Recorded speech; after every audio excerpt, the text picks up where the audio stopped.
வக்ரதுண்ட மகாகாய சூரியகோடி சமப்பிரப அவிக்னம் குருமே தேவ சர்வகாரியேஷு சர்வதா.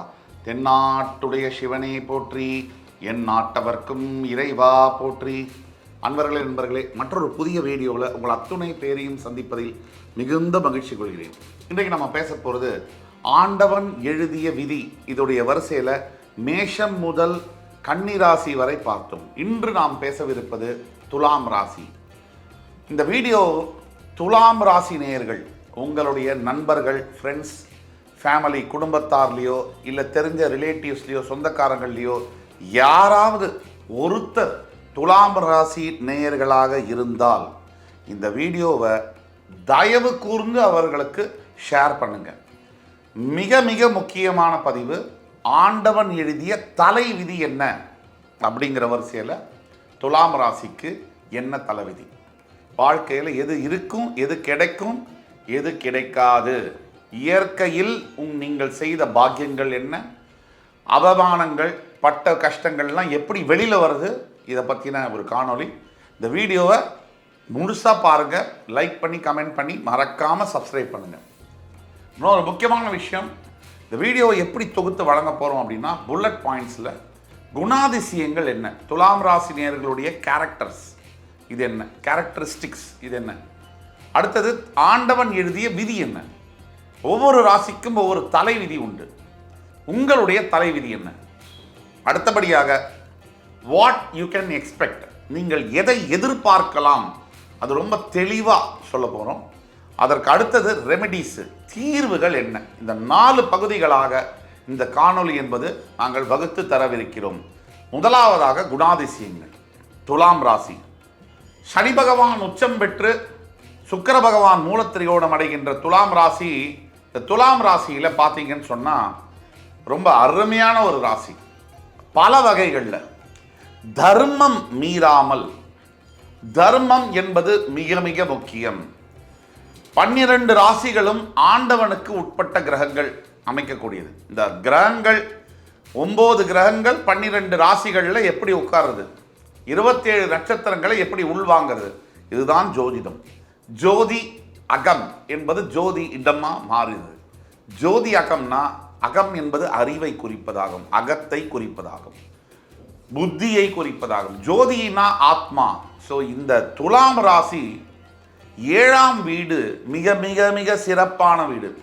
வயிற்று பகுதி, அடி வயிற்று பகுதியை குடிக்கக்கூடியது தான் துலாம் ராசி. ஒரு உடல் எடுத்தீங்கன்னா அடி வயிற்று பகுதியை குறிக்கக்கூடியது துலாம் ராசி. இந்த அடி வயிற்று பகுதி எவ்வளவு முக்கியமானது. ஒரு சாப்பாடு எது சாப்பிட்டாலும் ஜீரணம் எங்கே, அடி வயிற்று பகுதி. இந்த ஜீரண சக்தி இல்லைன்னு சொன்னால் எல்லாமே இல்லை. அடி வயிற்று பகுதியில் எத்தனை முக்கிய உறுப்புகள் இருக்கு, அதை குறிக்கக்கூடிய துலாம் ராசி. இன்னொரு பிராக்டிக்கலாக பார்த்தோம்னா, துலாம் ராசினியர்களுக்கு தர்மம் மாறாமல் இருக்கக்கூடிய குணம் உண்டு. இது எப்படி சொல்கிறோம், சனீஸ்வர பகவான் தர்மத்திற்கு காரகன். ஒரு மனிதர் பிறவி எடுத்து செய்யக்கூடிய நல்லது கெட்டதை எல்லாம் அளந்து ஆராய்ந்து அவரவர் தர்மத்திற்கேற்ப அவருக்கு பலனை கொடுக்கக்கூடியவர் தான் சனி பகவான். ஒரு எடுத்துக்காட்டுக்கு கடகம், சிம்மம் இந்த ராசிகளுக்கு கூட சனீஸ்வரன் நல்லதை செய்வார். எப்பொழுது செய்வார், ஒருவேளை நீங்கள் கடகத்திலோ சிம்மத்திலோ ராசி, நீங்கள் தர்மத்தை கடைபிடித்து வந்திருக்கிறீர்கள் அப்படின்னா சனீஸ்வரன் 7.5 சனியாக இருந்தாலும் அஷ்டம சனியாக இருந்தாலும் கோடிகளை உங்களுக்கு கொட்டி கொடுப்பார். பதவிகளில் உங்களை அமர்த்தி அழகு பார்ப்பார்.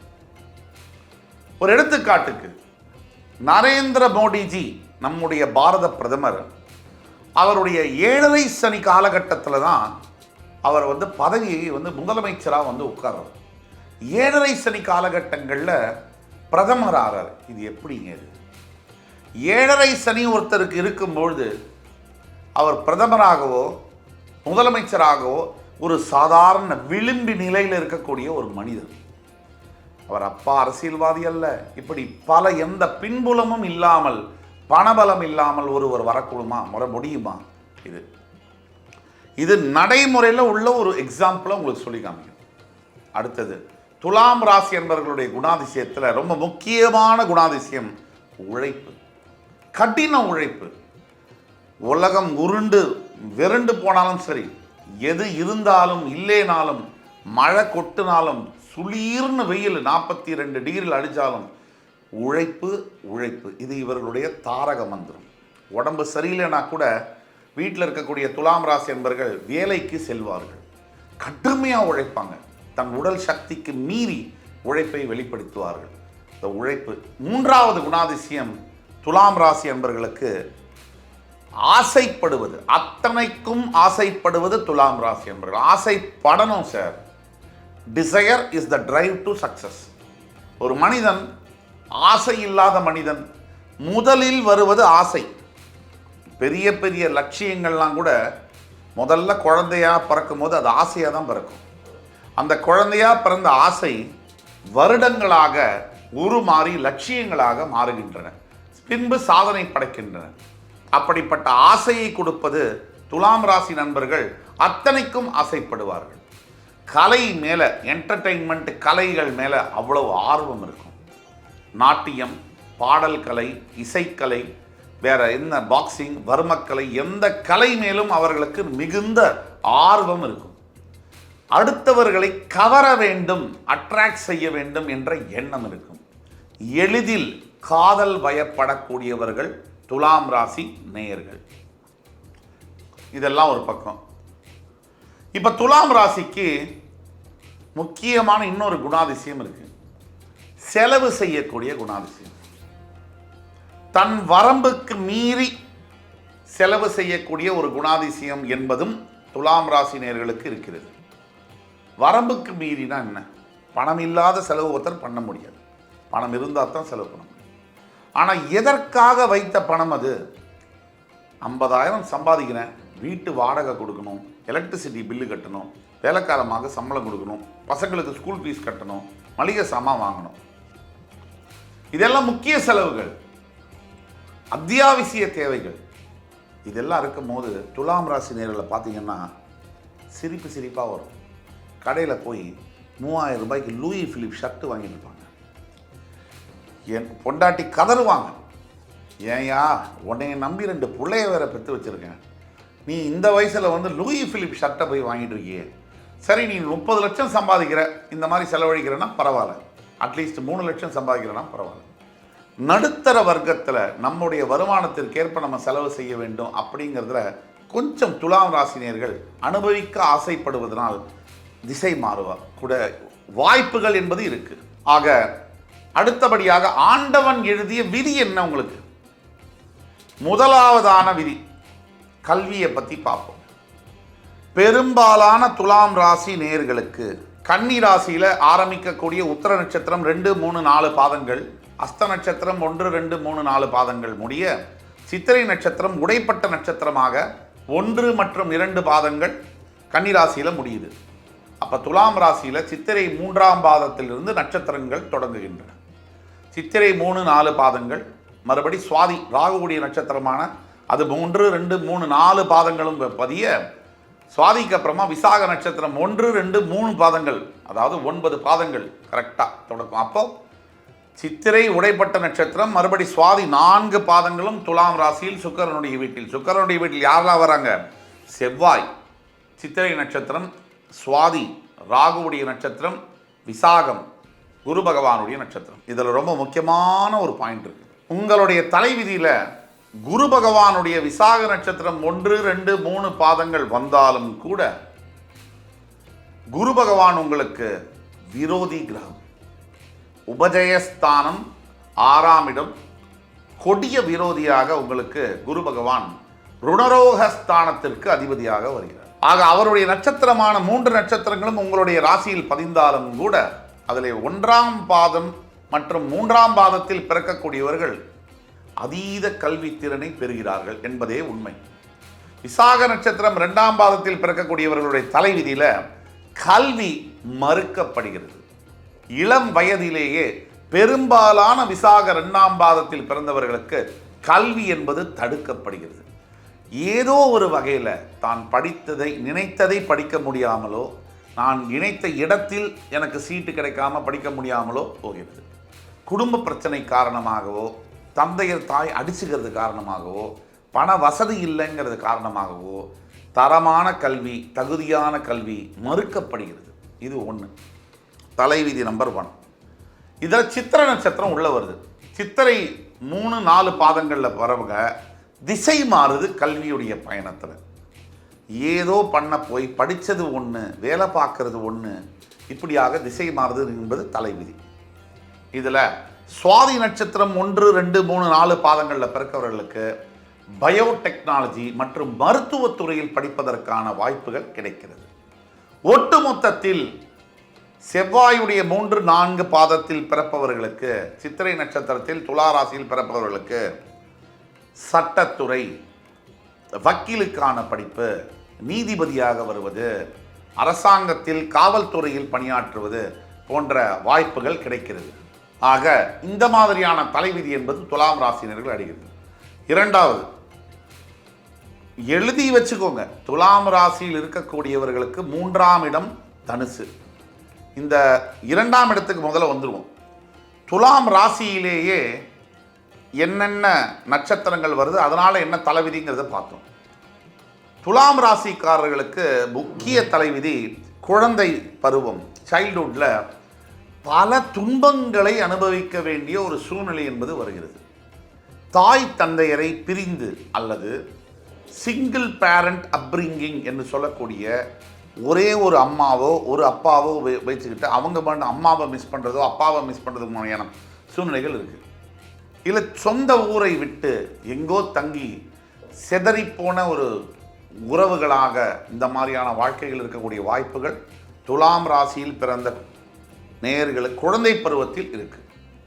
அடுத்தது 2ஆம் இடம் என்று சொல்லக்கூடிய விருச்சிகத்திற்கும் 7ஆம் இடம் என்று சொல்லக்கூடிய மேஷத்திற்கும் செவ்வாயே அதிபதியாக வருவதனால் இந்த துலாம் ராசி என்பது சரராசி என்று அழைக்கப்படுகிறது. இந்த சரராசிக்கு பார்த்தீங்கன்னா 2க்கும் 7க்கும் இடத்திற்கு உடைய அதிபதி மாரகாதிபதி. ஆக இதில் முக்கிய பாயிண்ட் என்ன? 2ஆம் இடம் தனம், வாக்கு, குடும்பம். 7ஆம் இடம் திருமணம், திருமண வாழ்க்கை, வாழ்க்கை துணை, இதையெல்லாம் குறிக்கக்கூடிய.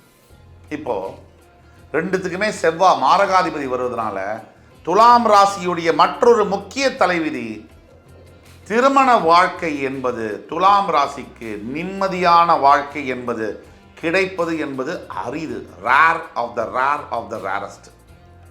பெரும்பாலான 80% ஆஃப் த துலாம் ராசினியர்களுக்கு மனைவியின் கணவனோ எப்படி இருப்பாங்க வாழ்க்கை துணைனா, இந்த பிரெட்டும் பன்னும் பிச்சு பிச்சு திம்போம் இல்லையா, அந்த மாதிரி உங்களுடைய மூளையை உங்களுடைய வாழ்க்கை துணை அப்படியே மெதுவாக பிச்சு பிச்சு திம்பாங்க. சரி விட்டுட்டு போயிடலாம், இந்த கல்யாண வாழ்க்கையே வேணாம் அப்படின்னு நீங்கள் நினச்சிங்கன்னா அதுவும் சாத்தியமில்லை. விடவும் மாட்டாங்க, டைவர்ஸும் கொடுக்க மாட்டாங்க. உங்களை வச்சு செய்யக்கூடிய அளவில் 175 முதல் 80% துலாம் ராசி என்பவர்கள் வாழ்க்கை எப்படி நடத்துறீங்க அப்படின்னா, நடந்துருச்சு கல்யாணம், குழந்தைங்களும் ஆயிடுச்சு, சமுதாயத்திலும் ஒத்துக்கிட்டாங்க. இப்போ நாம தான் இதுவரைக்கும் 15 வருஷம் 20 வருஷம் வாழ்ந்துட்டோம். சொச்சம் உள்ள 15 வருஷத்தையும் வாழ்ந்துட்டு போயிடுவோமே இப்படின்னு சமாளிச்சுக்கிட்டு வாழற துலாம் ராசி அன்பர்கள் தான் லட்சக்கணக்கில் இருக்காங்க. இது மறுக்க முடியாத உண்மை. இது உங்களுடைய தலைவிதி. 3, உங்களுடைய உபதேசஸ்தானத்திற்கும் உங்களுடைய 6ஆம் இடத்திற்கும் குரு பகவானே அதிபதியாக வருவதனால் நீங்கள் எடுக்கக்கூடிய முயற்சியானது டக்குன்னு அது ஓகே ஆகி பாசிட்டிவாக முடியாது. ஒரு விஷயத்தை நீங்கள் ஜெயிக்கணும்னா பல தடவை முயற்சி பண்ண வேண்டிய ஒரு சூழ்நிலை இருக்குது. இது உங்களுடைய தலைவிதி. மற்றவங்களாம் ஒரு தடவை முயற்சி பண்ணக்கூடிய ஒரு விஷயம் நீங்கள் 10 தடவை பண்ணால் தான் உங்களுக்கு கிடைக்கிற மாதிரியான அமைப்பில் இருக்கு. அடுத்தபடியாக உங்களுடைய 4ஆம் மற்றும் 5ஆம் இடத்திற்கு சனி பகவான் வருவதனால், அவர் உங்கள் ராசியில் உச்சம் பெறுவதனால் பெரும்பாலான துலாம் ராசி நேயர்கள் 35 வயதிற்கு பிறகே, ஏன் 40 வயதிற்கு பிறகே நல்ல வாழ்க்கையை பெறுகிறார்கள். நல்ல ஸ்டாண்டர்ட் ஆஃப் லிவிங், வாழ்க்கை தரம் என்பது உயரும். சனி பகவான் மந்தகாரகன் அப்படிங்கிறதுனால வாழ்க்கையில் பிற்பகுதியில் தான் சோம்பேறித்தனமாக வந்து நல்லதை செய்வார், எப்படின்னா, நிறைய இம்மூவபிள் ப்ராப்பர்ட்டிஸ், அதாவது நிலம், வீடு போன்றதை நிறைய சேர்க்கக்கூடிய யோகம் துலாம் ராசி நேயர்களுக்கு இயற்கையிலேயே அந்த தலைவிதியானது இருக்குது. அதே மாதிரி என்னென்ன நீங்கள் ஆசைப்படுறீங்களோ எழுதி வச்சுக்கோங்க. துலாம் ராசி நேயர்களே, எழுதி வச்சுக்கோங்க. என்னென்ன நீங்கள் ஆசைப்படுறீங்களோ அந்த அத்தனை ஆசையும் நீங்கள் நினைக்கிறப்ப உங்களுக்கு கிடைக்காது. இது உங்களுடைய தலை விதி. எல்லாம் முடிஞ்சு நீங்கள் ஒரு பைக் ஓட்டணும்னு ஆசைப்பட்டிருப்பீங்க 25 வயசில். 50 வயசில் தான் அந்த பைக்கை நீங்கள் ஓட்டுவீங்க. ஆனால் அப்பயும் நீங்கள் விட மாட்டீங்க. தலையில் பெயிண்ட்டை போட்டுட்டு சும்மா மிராஸ்டார் மாதிரி வண்டி எடுத்து வெறப்பாக போடுற சட்டையை வச்சு ஓட்டி, புல்லட்டை ஓட்டி உங்கள் ஆசையை நீங்கள் தீர்த்துக்குவீங்க.